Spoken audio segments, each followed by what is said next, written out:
Hello YouTube, welcome to Bohicaville Today. Today is Friday, September 27th, 2013.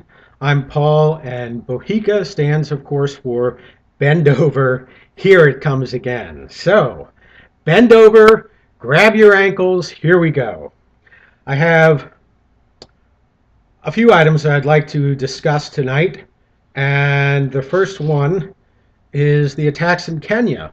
As everyone knows, there was a brutal attack a few days ago, which involved hostage taking, torture, and murder at the Westgate Mall in Nairobi, Kenya.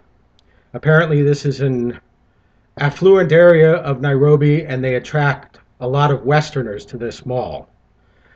As of today, the death toll is 67.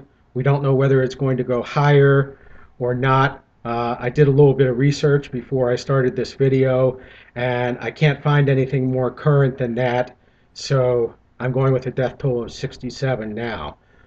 But the interesting reports that are coming out today are that Kenya's National Intelligence Agency had information that some kind of attack was going to occur, and they reported this information to the political leadership, which did nothing. And this seems to draw kind of an odd parallel to the 9/11 attacks here in the United States, because as we now know, 12 years after those attacks, our intelligence gathering operations were reporting to the government for months ahead of time that something big was coming, and that it probably involved airliners and skyscrapers. But yet the government didn't do anything. Don't we ever learn from our mistakes? And if so, let me ask this question. If the political leaders of a nation are going to ignore what their intelligence gathering operations tell them, then why should the taxpayers of that nation be paying for the intelligence gathering operations in the first place? Just a question, just asking. Now let's go on to Iran.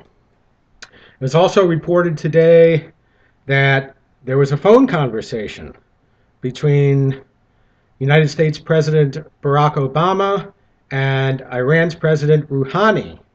And this was historic because this is the first time the respective leaders of these two nations have spoken on the phone since 1979. And there's also been a lot of criticism in the reports today of President Obama for talking to President Rouhani. And I'll be the first one to criticize President Obama. I think Barack Obama has been every bit as bad as George W. Bush as president, if that's even possible. I'm not sure whether that's possible, but if it is, he has been. But I'm going to give credit here where credit is due. At least he's talking. Okay, now whether these talks will lead to anything substantive, who knows? Maybe they will, maybe they won't. But even if down the road we do end up in some kind of hot war with Iran, we can at least say that we flapped our gums a little bit before we started lobbing cruise missiles over there and putting our troops in jeopardy and their civilians and their troops in jeopardy. So, shout out to President Barack Obama of the United States and President Rouhani of Iran for actually sitting down on the phone and having a chat, for whatever that's worth. Okay, moving on back here to the United States, turning to Detroit. As has been widely reported in recent weeks, Detroit, of course in the state of Michigan, has filed for bankruptcy. They have no money. No money at all. Their schools are in shambles. They've been laying off police officers, which they can't afford to do because it's a very high crime city.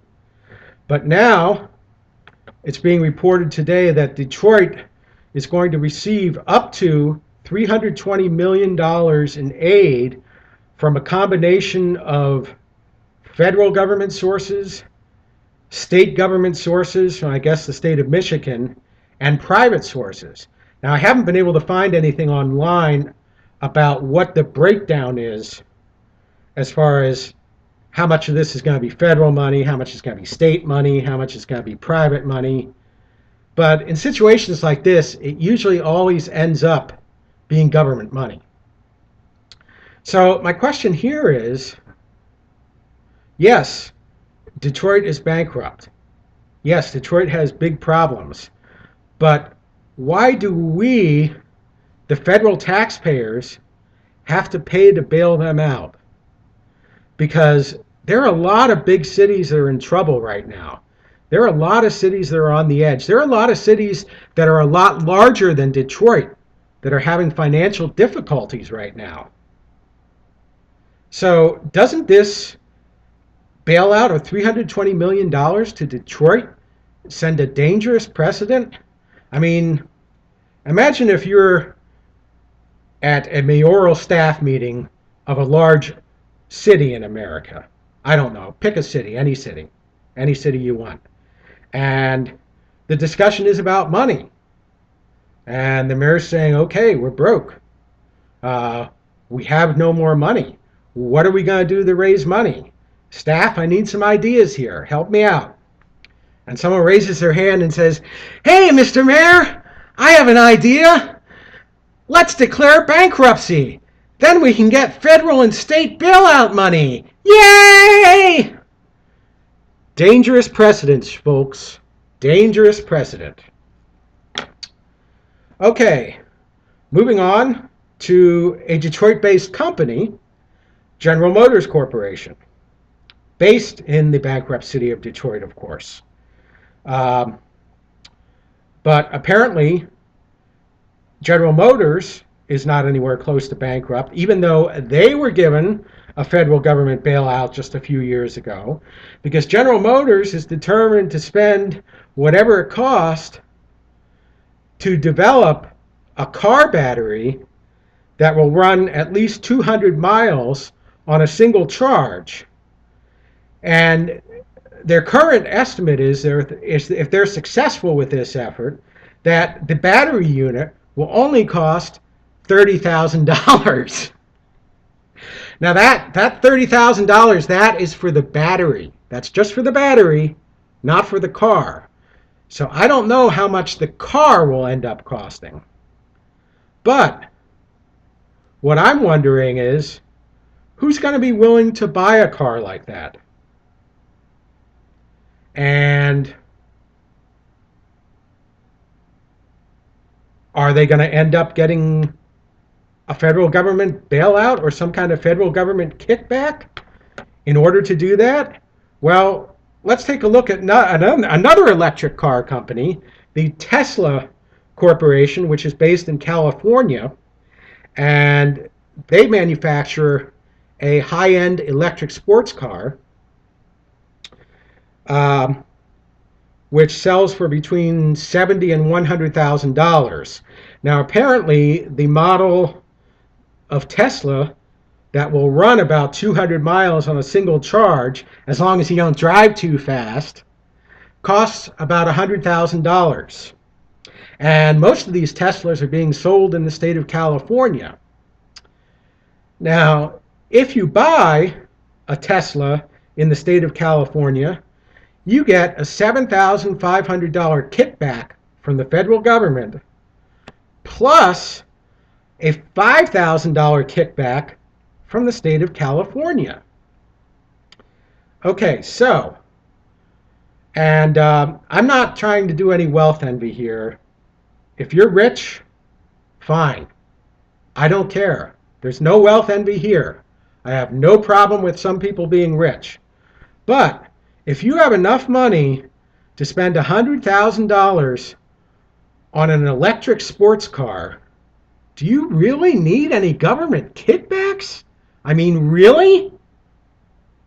And why should the rest of us federal taxpayers, who are predominantly, well, more than at least 99% of us, middle class, have to hand over $7,500 to some rich guy buying a Tesla in California? And furthermore, if someone is willing to spend $100,000 on a Tesla, then does that mean that they're not going to spend it if they're not going to get that $12,500 in government kickbacks? In other words, are they willing to spend $87,500 on an electric car to help the environment, but they're not willing to spend the full $100,000? And if so, where's the cutoff? I mean, where's the cutoff between when the government should give kickbacks and not? Just a question, just wondering. Anyway, just a few thoughts for today, Friday, September 27th, 2013. This is Bohicaville Today. I'm Paul. Ciao.